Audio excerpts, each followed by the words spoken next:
اگر بچی 16 سال کی ہو گئی ہے اور اس کو پیریڈز نہیں آئے تو پھر انویسٹیگیشن سٹارٹ ہوتی ہے. لیکن جیسے آپ نے بات کی 12 یا 13 سال کی بچی کو, تو اس میں بہت ضروری ہے کہ ہم اس کا الٹرا ساؤنڈ کروائیں اور اس کے بعد اس میں دیکھا جائے کہ کیا وجہ ہے اور اس کا معائنہ کیا جائے.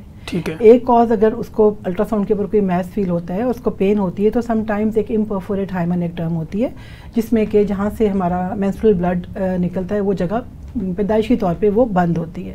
اس کو تو ہم بہت ایزیلی انسیجن دے کے ڈرین کر سکتے ہیں. بٹ سم ٹائمز ویجائنا کے اندر سیپٹمز ہوتے ہیں, ٹرانسفر سیپٹم یا لانگیٹیوڈنل ویجائنل سیپٹمز, اور سم ٹائمز بائی کانویٹ یوٹرس ہوتی ہے جس کا فنکشننگ ایک ہارن ہوتا ہے, یعنی کہ ایک منہ جو ہے وہ تو اوپن ہو رہا ہے اور دوسرا منہ جو ہے وہ اوپن نہیں ہو رہا, اس وجہ سے بھی پرابلمس ہو سکتی ہیں. تو یہ سب کچھ even M R I can not tell.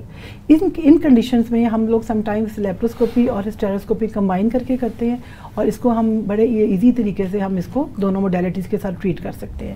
باقی جو آپ نے پوچھا کہ کیوں نہیں پیریڈز آتے, تو اس کے پھر ملٹیپل کازز ہوتے ہیں. ہارمونل ایشوز ہو سکتے ہیں, اس کے پی سی او ایس ہو سکتا ہے, اس کو کنجنٹل ایڈرینل ہائپرپلیزیا ہو سکتا ہے.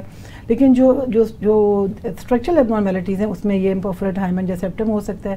پھر ایک بڑی انٹرسٹنگ چیز ہے جس کو ہم ایکس وائی میلز کہتے ہیں. ٹھیک ہے, صحیح. کوئی ایسی پیشنٹس ہیں جن کو راکیٹینسکی سنڈروم ہے, جن کی by birth uterus he develop نہیں ہوتی, بالکل نارمل دیکھنے میں ہوتی ہیں, لیکن ان کی اووریز بھی ٹھیک کام کر رہی ہوتی ہے, لیکن ان کی یوٹرس اللہ کی طرف سے ڈیولپ نہیں ہوتی. ٹھیک ہے. کچھ ایسے ایکس وائی ہوتے ہیں, وہ یعنی کہ ان کا جینیٹک میک اپ تو میلز والا ہوتا ہے, لیکن ان کے اندر جو ہے وہ کچھ انزائمس کی ڈیفیشنسی ہوتی ہے جس کی وجہ سے ان کے اندر یوٹرس ڈیولپ ہو جاتی ہے, اور وہ یا پھر اور کسی جو ڈیولپمنٹ میں کوئی ریسیپٹرز نہیں ہوتے, جن کو ہم اینڈروجن انسینسٹیوٹی سنڈروم کہتے ہیں. آپ کو دیکھنے میں بڑی خوبصورت وہ بچی لگے گی, لیکن اس کے اندر یوٹرس نہیں ہوگی, اور جب آپ اس کے آپ ہارمونس کروائیں گے تو وہ میل ہارمون لیول میں آ رہا ہوگا, اس کے اندر اووریز نہیں ہوں گی, ٹیسٹیز ہوں گی.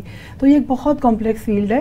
کبھی کسی بچی کو جب یہ پرابلم ہو تو ان کو چاہیے کہ ایک پراپر ایک کوالیفائڈ گائنیکالوجسٹ کے پاس جائیں تاکہ اس کا ورک اپ ہو اور صحیح جگہ سے صحیح ٹائم پر اس کی تشخیص اور ٹریٹمنٹ ہو سکے.